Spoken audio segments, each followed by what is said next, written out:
If you could dwell a little deeper into how technology and the innovation is playing a role in terms of this aspect that Anil has mentioned about how is it enabling a customer to identify who is a legitimate lender that I'm dealing with. When you walk into a branch of a bank, you see the branch and you see the facade and you know the officials are there, etc.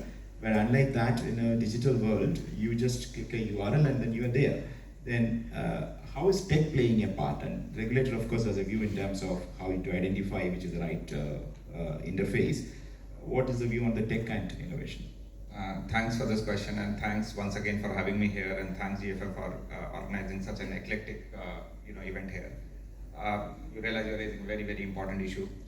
I think one of the unstated and inescapable assumption in any financial transaction is there is a flow of information which can be used or which can be abused. My sense is this flow of information has become many fold higher with the advent of technology.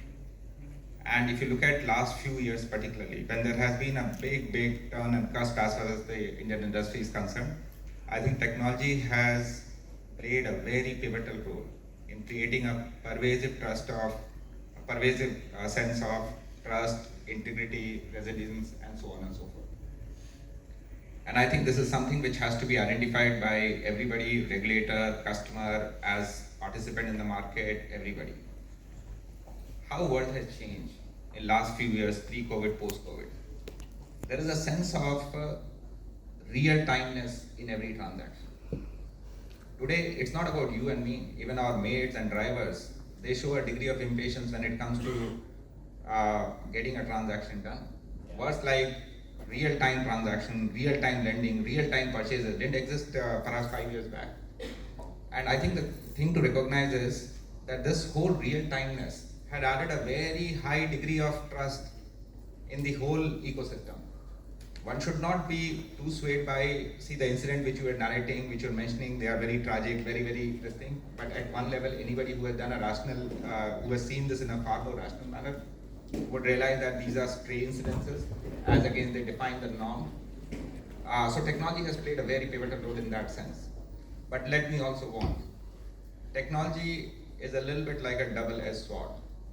All the players that one was talking about, all the nefarious elements who have exploited the gullibilities or the sensibilities of the customer have also used technology. We know dark web is a citadel of shade and secrecy which basically has gone into building this. So as much as technology has been a great enabler in bringing trust, it is similar to basically Frankenstein meeting his monster. Technology made it easy, but technology also allowed people to get into doing a few things. But I think the biggest benefit of technology, if I see from, it has curbed the practices of many conventional institutes who perhaps were taking this whole trust and consumer protection for granted. Not because of very intended reason, but because they never had the wherewithal to actually go and do things which can help or add a layer of trust in that. And I think the biggest thing technology has contributed, along with regulation by the way, because it has gone hand in hand, is it has actually created a free market, if you may, of saying, people like me and Anil, the reason we have a more sanguine view of the future is because we genuinely believe today trust and consumer protection is no longer a byword. It is no longer to be discussed in the confines of a big conference room to say, oh, now we have to pursue this. As we are thinking about new products, new processes, you cannot have any process exempt from thinking about trust and consumer protection and ensuring the consumer data is taken to the last level. I think I will make one more point here, which is one of, as much as we are seeking trust, and this is where again technology has played a role, as much as the customer is seeking trust, this is not a one-way journey. If one wants to achieve trust among customers, it has to be two ways. What I mean by that is even institutions should have data, should have flexibility, should have the right wherewithal to go and I think to go and basically analyze the customer, where they are not second guessing the data.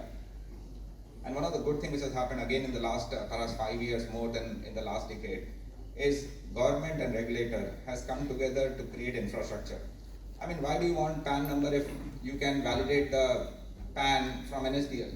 Why do you need Aadhaar number when you can validate through eKYC? Yeah. Bureau gives you enough and more, perhaps a great deal more in terms of analyzing the credit. So the point I'm trying to make is, it is this presence of appropriate infrastructure, which of course technology has kind of accelerated, has also played a role in building this two-way trust. There is no way this can be done with only one way. It is a two-way thing. So yeah, some. No, I think you rightly mentioned the digital public infrastructure, which is kind of enabled most of the creation of this proposition, is also facilitating the most effective part of how are we managing this and growing this. What would be those futuristic DPAs that we would like to see, perhaps as an extension of what we have today, or completely new DPA in place? No, thanks for asking. See, I would say I don't think industry overall is looking for any mystical solutions. Whatever are under discussion, making it more pervasive, elevated to a level where it is getting used, I think would be a very, very big victory. It will make a world of difference. I think one of the things we have done, as Anil is pointing out, Sugandh is there, has faced, that we have elevated ourselves from petty competition to get to some kind of a collaborative, competitive setup. What are we looking for here? The SRO framework, for example.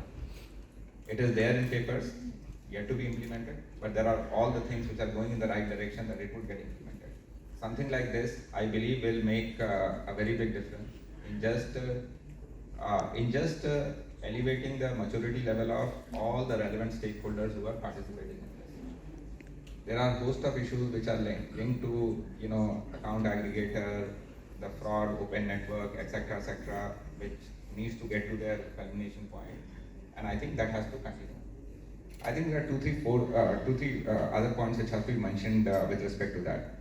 See, we all know that RBI has, as a guardian of honest and fair play, they have shown very high degree of perhaps unshakable resolve in ensuring that the stability of the system is maintained. And as against they having a set of things that they need to implement, which of course is important from a long-term strategic standpoint, I think one good thing they have done is they have reacted to situations. They have not some discrete tinkering. They have gone out, looked at research rather scrupulously, and then come up with initiatives. But in the vein of what he said, if there is no RBI, I'll take the liberty of also saying that given the complexity of the issue, given the maze-like complexity, I think one runs the risk of over-prescribing and under-diving. Sometimes few issues can make things at the where the people who may be getting impacted because of some regulation would be a large populace. So having that right balance, putting a set of initiatives which have been agreed by the industry, I think being able to implement that in a time-bound manner, that itself will be a big victory as far as the industry. Rightly said. I think, one is obviously there are measures that regulator is putting in, and all of you take as lead players in the industry, in your systems, integrating. But despite all this things happening,